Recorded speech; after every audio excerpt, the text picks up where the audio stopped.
morning, students. Now getting into the next, as we all move forward towards the next topic, that is chromatography.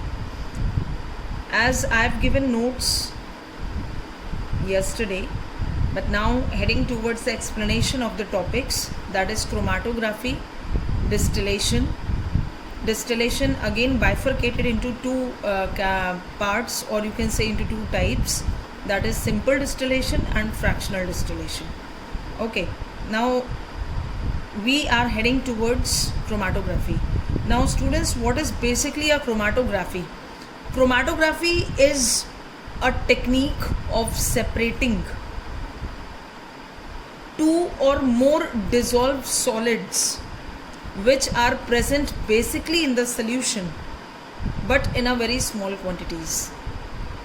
Like for an example, अगर आप इसको बहुत easy way में समझने की कोशिश करो तो क्रोमाटोग्राफी बेसिकली दो वर्ड्स में बाइफरकेट होती है.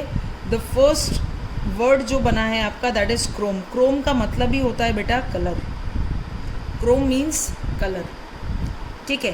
क्रोमाटोग्राफी एक ऐसी टेक्निक है जिसमें कि एक सोल्यूशन में दो या दो से ज़्यादा डिज़ोल्व्ड सॉलिड्स अगर होते हैं, छोटे से छोटे अमाउंट में, यानी छोटे से छोटे क्वांटिटीज़ में अगर वो मिक्स्ड हैं, तो उनको सेपरेट करने के लिए जो एक टेक्निक है, that technique is known as chromatography. If you take an example, basically chromatography paper पे की जाती है, लेकिन फॉर एन ऑर्डिनरी लेवल और क्लास में एक छोटे से एक्सपेरिमेंट के लिए you can experiment with the help of filter paper also. ठीक है. इसमें एक ब्लैक इंक जो कि बहुत सारे डाइज से मिलकर बनी है, तब वो एक ब्लैक इंक बनती है. ठीक है. तो कई सारे सॉलिड्स डिज़ोल्व हैं किसी सॉल्यूशन में, लेकिन छोटे से छोटी क्वांटिटीज़ में. उसको हम क्या कर रहे हैं, सेपरेट कर रहे हैं विद द प्रोसेस और with the technique which is known as chromatography. Chromatography मतलब क्रोमैटो, क्रोम का जो मतलब है that means colour. And chromatography can be done by various methods, but basically आपको जो 9th स्टैंडर्ड में पढ़ना है दैट इज़ पेपर क्रोमाटोग्राफी. अभी मैंने आपको बोला था chromatography can be done with chromatography paper, but here we are using filter paper. Here we are using class filter paper for ordinary experiment. ठीक है. ordinary level पर ये चेक करने के लिए that how to separate that black ink into various colors. तो वो काम किसका होता है? क्रोमाटोग्राफी एक टेक्निक है, उसका काम होता है. सबसे पहला स्टेप, ठीक है, सबसे पहला स्टेप क्या है कि एक फ़िल्टर पेपर की स्ट्रिप ले लेनी है. We have taken a strip of a filter paper as you are seeing over this. In the first step a strip of filter paper has been taken. After that 3 centimetres from the end of the paper आपको क्या कर लेना है, pencil से एक mark लगा लेना है, द पेंसिल लाइन. ये लाइन जो है वो आपकी पेंसिल लाइन होगी. पेंसिल लाइन के ऊपर उस ब्लैक स्पॉट को इस तरीके से प्रेजेंट करना है कि वो ब्लैक स्पॉट उस लाइन के आधे हिस्से से होकर जाए, यानी हाफ डिस्ट्रीब्यूट हो जाए, यानी हाफ आपका ऊपर रह जाए और हाफ आपका नीचे रहे. ठीक है. पहला सेटअप ये करना है. क्या करना है पहला सेटअप? वो जो ब्लैक इंक है, ठीक है, उसको उस पेंसिल लाइन के ऊपर इस तरीके से ड्रॉ करना है, या इस तरीके से पॉइंट करना है, या इस तरीके से स्पॉट्स लगाना है कि वो जो आपका ब्लैक इंक का जो स्पॉटेड सर्किल है वो लाइन से हाफ में डिवाइड हो जाए. ठीक है. Strip will be a filter paper. आप देख रहे हो strip of filter paper. This is the strip of a filter paper. Spot of black ink which is half divided है. ठीक है. और ये पेंसिल लाइन है जो कि यहाँ से आपका 3 सेंटीमीटर्स पर है from the another and of the filter paper. Clear. Second step क्या है कि इसको, इस स्ट्रिप को हमको क्या करना है, ग्लास के टम्बलर में या एक ग्लास के जार में रख देना है. उस ग्लास के जार में पानी होना चाहिए. We have to take water in that glass jar. और इस फिल्टर पेपर की स्ट्रिप को glass rod, this is glass rod,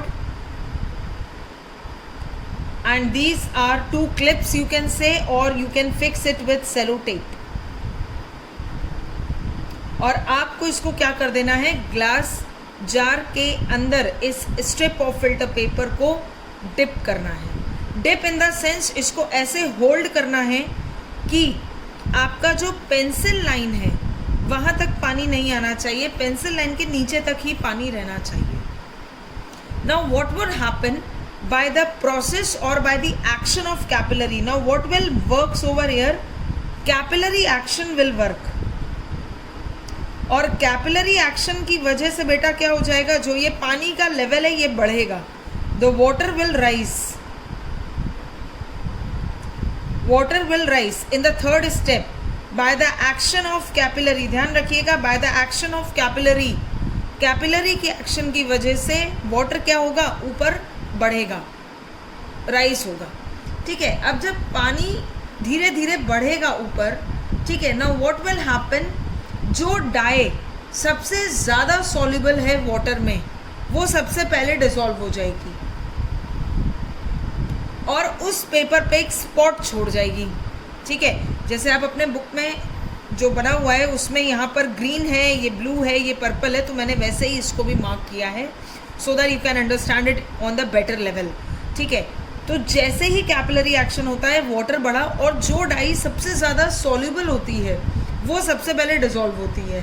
ठीक है, और सबसे पहले बढ़ती है और तुरंत ही पेपर में क्या हो जाती है, स्पॉट छोड़ जाती है। यानी सबसे पहले कौन गया, सबसे पहले पर्पल या पिंक कलर गया, उसके बाद कौन गया, ब्लू कलर गया, और उसके बाद कौन गया, ग्रीन कलर गया। यानी सबसे पहले स्पॉट किसने छोड़ा, सबसे पहले the spot will leave behind pink और पर्पल, यू कैन से, ठीक है, blue and after that green. तो by this process we can separate the dyes और you can say the colours which are present in that black ink. यानी black ink is made up of, और you can say it is a mixture of two or more other dyes, or you can say two or more other solids which are mixed in the solution but in a very small quantities। अब इसका quantity बहुत small होगा, इसका quantity बहुत small होगा, इसका quantity बहुत small होगा, ये तीनों का क्वांटिटी बहुत स्मॉल था, इसलिए तीनों मिलकर आपका क्या बनाया, एक ब्लैक इंक का spot. So by this process, by the process of chromatography, और you can use paper chromatography to separate the colors which are present in that black ink. Is that clear everyone? Okay, now next, now after that basically what are the applications? तो applications chromatography की क्या हो जाएगी कि वो dies के pigments को या कलर्स को सेपरेट करने के यूज़ में आता है। और एक और आपका क्या हो जाएगा क्रोमाटोग्राफी का यूज़, कि फॉरेंसिक साइंस में यूज़ होता है to detect and to identify the trace amounts of substances like poison. ठीक है, जब भी फॉरेंसिक लैब में जाता है, ठीक है, अगर कोई एक एक्सीडेंशियल केस होता है स्टूडेंट्स की, अगर किसी ने पॉइजन ले लिया है या कुछ टॉक्सिक मटेरियल उसके पेट में है, तो उसको डिटेक्ट करने के लिए फॉरेंसिक साइंस किसका यूज़ करती है, क्रोमाटोग्राफी का ही यूज़ करती है, कि उसके स्टमक से या उसके ब्लैडर से हम इन चीज़ों को डिटेक्ट कर सकें।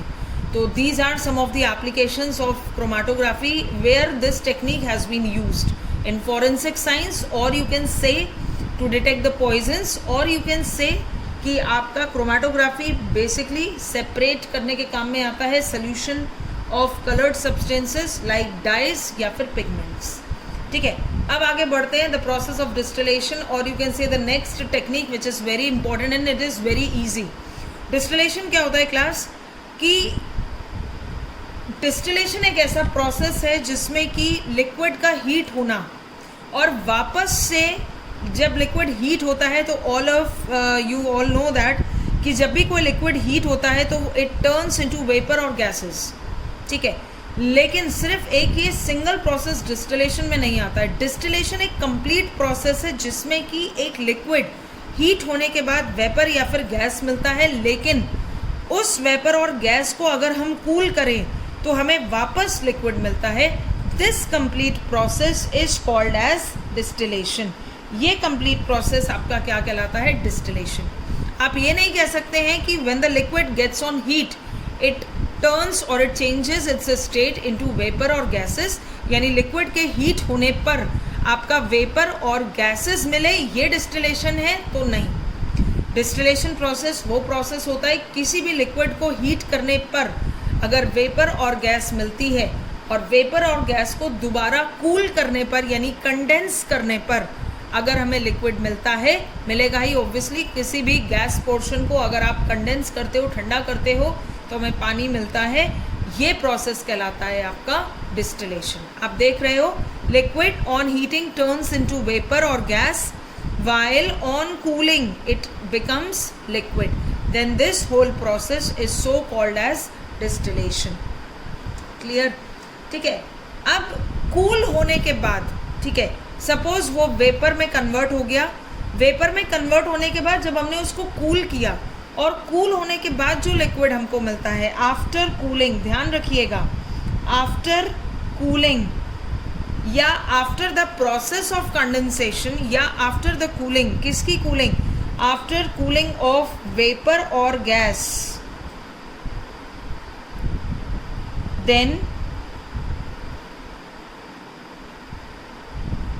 then liquid is obtained. ठीक है। now this liquid is so called as distillate. ये लिक्विड आपका क्या कहलाता है? डिस्टिलेट कहलाता है। दोबारा से समझ लीजिए, कोई भी लिक्विड हीट होने पर वेपर या गैस देता है, क्लियर है। वेपर और गैस दोबारा से अगर कूल करते हैं, लिक्विड मिलता है, then this complete process is known as distillation. लेकिन जो आपने वेपर और गैस को कूल किया है और जो लिक्विड आपको मिला है, that liquid is known as distillate. ठीक है, अब आगे बढ़ते हैं। तो आगे है, सबसे पहले हम बात करेंगे डिस्टिलेशन दो प्रोसेस में होता है। पहला होता है आपका simple distillation. The first one is simple distillation and the next one is fractional distillation. दोनों ही बहुत इंपॉर्टेंट टॉपिक्स हैं और आप ऐसे समझ लीजिए कि simple distillation basically homogeneous mixture के लिए किया जाता है और फ्रैक्शनल डिस्टिलेशन बेसिकली हेट्रोजीनियस के लिए किया जाता है।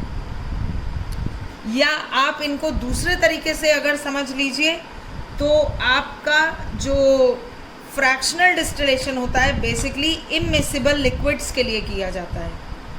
अब ये इममिसिबल लिक्विड्स क्या होते हैं? तो बेटा इममिसिबल लिक्विड्स वो लिक्विड होते हैं जो पूरी तरीके से मिक्स नहीं होते हैं। जैसे अगर मैं ऑयल और वाटर को दिखाऊं आपको यहाँ पर, तो ऑयल पानी के ऊपर तैरेगा बिकॉज ऑफ द डेंसिटीज़, ठीक है। और यही रीज़न है कि हम इसको अलग करेंगे किस प्रोसेस से? फ्रैक्शनल डिस्टिलेशन से, ठीक है। सिंपल डिस्टिलेशन में क्या होता है? सिंपल डिस्टिलेशन बेसिकली मिक्सिबल लिक्विड या फिर होमोजीनियस सेम नेचर के कंपाउंड्स होते हैं। सपोज इफ आई से कि हमको कॉमन सॉल्ट और वाटर, अब कॉमन सॉल्ट वाटर में घुल जाएगा तो ये होमोजीनियस हो गया, आपको दिखेगा नहीं नमक घुलने के बाद, लेकिन टेस्ट से पता चलेगा that the water is salty, ठीक है। तो अब उसमें से नमक को कैसे अलग करना है, पानी को कैसे अलग करना है, तो that will occur in the process of simple distillation, ठीक है। अभी सिंपल डिस्टिलेशन में वैसे लिक्विड यूज़ करते हैं जिनका जो एप्रोप्रिएट क्वांटिटीज़ होती हैं वो थ्रू आउट द यूनिफॉर्म होती है, थ्रू आउट सेम होती हैं, लाइक होमोजीनियस और यू कैन से मिक्सिबल। मिक्सिबल लिक्विड्स क्या होते हैं? मिक्सिबल लिक्विड बेटा वो लिक्विड होता है जो दोनों लिक्विड अच्छे से मिक्स हो, जैसे अल्कोहल एंड वाटर। अल्कोहल और वाटर को अगर हम मिक्स करते हैं तो इट बिकम मिक्सिबल। इममिक्सिबल क्या होता है? जिसमें जैसे कि ऑयल एंड वाटर, जिसमें ऑयल पानी के ऊपर तैरता है क्योंकि उनकी डेंसिटीज डिफरेंट होती हैं इसलिए। Is that clear? ठीक है, आगे बढ़ते हैं सिंपल डिस्टिलेशन के लिए। तो सिंपल डिस्टिलेशन के लिए diagram is given in your book itself. तो मैं I will try my level best कि मैं आपको इसी से एक्सप्लेन कर दूं so that you can get it better understand over this. तो अभी आप देखो यहाँ पर ये डिस्टिलेशन का प्रोसेस है, ठीक है। ये जो एक राउंड बॉटम फ्लास्क होता है, इसको राउंड बॉटम फ्लास्क कहते हैं, which is also known as distillation flask, ठीक है। इसमें क्या किया है बेटा, सॉल्ट एंड वाटर का मिक्सचर रखा हुआ है। Now what would happen in salt and water mixture, यहाँ पर जैसे ही ट्राइपॉड स्टैंड लगा के बर्नर लगाया है, फ्लेम दिया है, तो यहाँ पर क्या होगा, यहाँ पर एक थर्मामीटर लगा दिया गया है और नोजल से या कॉर्क से इसको सील कर दिया गया है, ठीक है, ताकि वेपर जो है वो बाहर ना चली जाए। यहाँ पर आपका एक वो लगा हुआ है जिसको हम कहते हैं एक तरीके से कंडेंसर, जो ठंडा करेगा और लिक्विड बनाएगा। तो व्हाट वुड हैपन, जैसे ही ये आपका बर्न होता है तो सॉल्ट एंड वाटर का मिक्सचर क्या होता है कि वाटर वेपर स्टीम बनना शुरू होती है और वो इस कंडेंसर के थ्रू आती है, ठीक है। जब वाटर कंडेंसर के थ्रू आता है तो यहाँ पर वो लिक्विड ठंडा होता है, ठीक है। जब लिक्विड बेटा ठंडा होता है, इन दैट केस क्या होता है, वो आपका किस में कलेक्ट होना शुरू हो जाता है, एक बीकर में शुरू हो जाता है, drop by drop. This is called pure water that is filtered from, एक तरीके से आप ये कह दो कि डिस्टिल्ड हो चुका है पानी, नमक के पानी में से जो आपका पानी वेपर बन के उड़ रहा था वो दोबारा से हमने कंडेंस कर लिया। और अभी आपको बताया था मैंने एक ऐसा प्रोसेस जिसमें आपका क्या आता है, एक ऐसा प्रोसेस जिसमें आपका हीटिंग और कूलिंग दोनों ही प्रेजेंट होती है, उस पूरे कॉन्सेप्ट को बोला जाता है डिस्टिलेशन, ठीक है। जब आप यहाँ पे आपको कलेक्ट हो गया pure water, then this is known as distillate. Clear है, ठीक है। तो ये डायग्राम आप एक बार और अच्छे से देख लेना। यहाँ पर थर्मामीटर का यूज इसलिए किया गया just to note down the temperature of it, okay. After that हम आगे बढ़ते हैं क्लास, ठीक है। सेपरेशन उन मिक्सचर का जो इमिसिबल है, immiscible oil and water, because oil and water mix नहीं होते हैं, ठीक है। ऑयल ऊपर तैरेगा पानी में। मिसिबल क्या होते हैं, MISCIBLE, मिसिबल लिक्विड, आपने नोट्स में लिख रखा है। मिसिबल लिक्विड वो लिक्विड्स होते हैं जो डिसॉल्व हो जाते हैं, जैसे कि alcohol and water. Alcohol and water को अगर हमें अलग करना होगा तो हम किससे करेंगे, सिंपल डिस्टिलेशन से। अगर हमें ऑयल एंड वाटर को करना होगा तो विल यूज फ्रैक्शनल डिस्टिलेशन।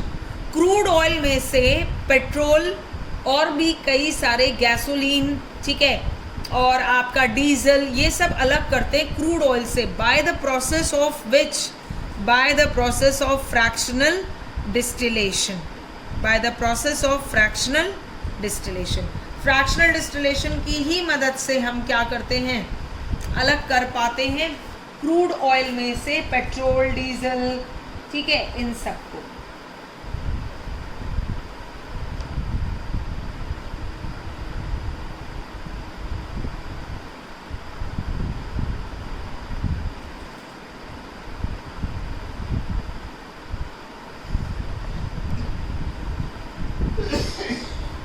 ठीक है। अब एक चीज़ और ये है कि आप अल्कोहल एंड वाटर को आप सिंपल डिस्टिलेशन से भी अलग कर सकते हो और आप इसको फ्रैक्शनल डिस्टिलेशन से भी अलग कर सकते हो, ठीक है।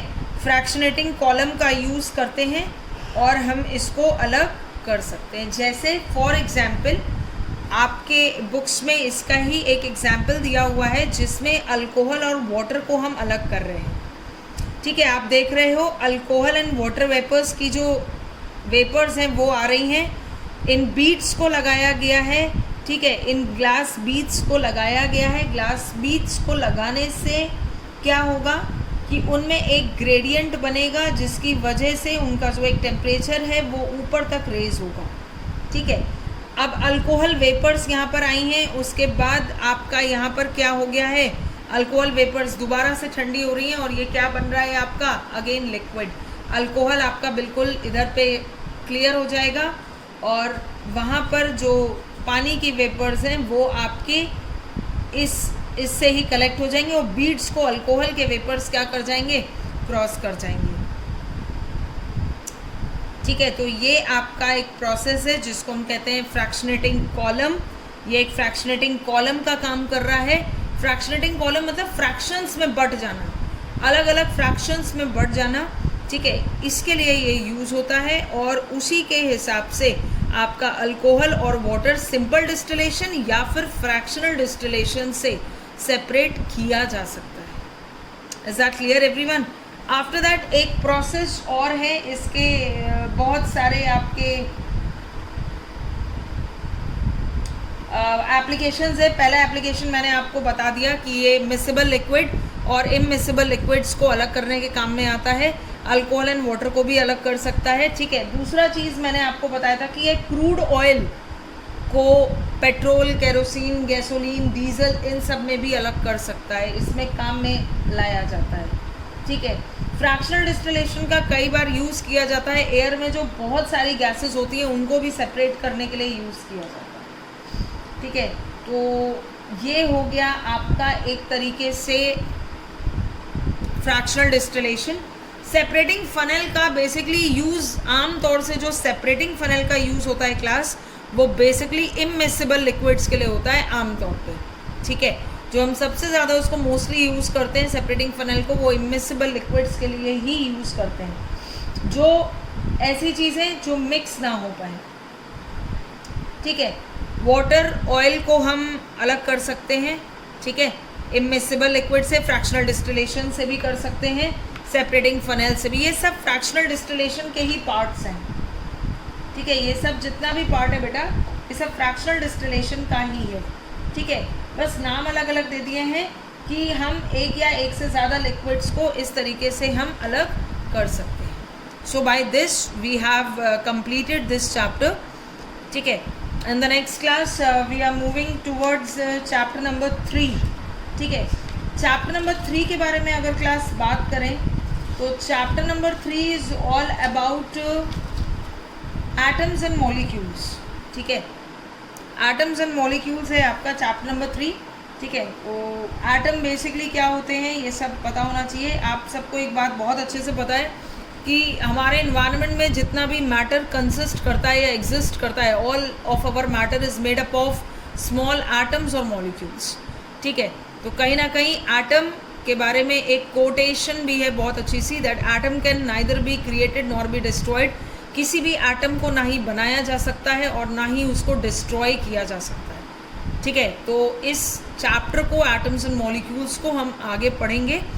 If you found any type of confusion regarding this और इन द नोट्स, तो आप मुझे क्वेरीज कर सकते हो, और कुछ भी नहीं समझ में आया हो या कुछ भी थोड़ा बहुत भी अगर आपको डाउट होता हो तो वो भी आप मुझसे क्वेरीज पुट अप कर सकते हो। ठीक है, so that thank you so much class.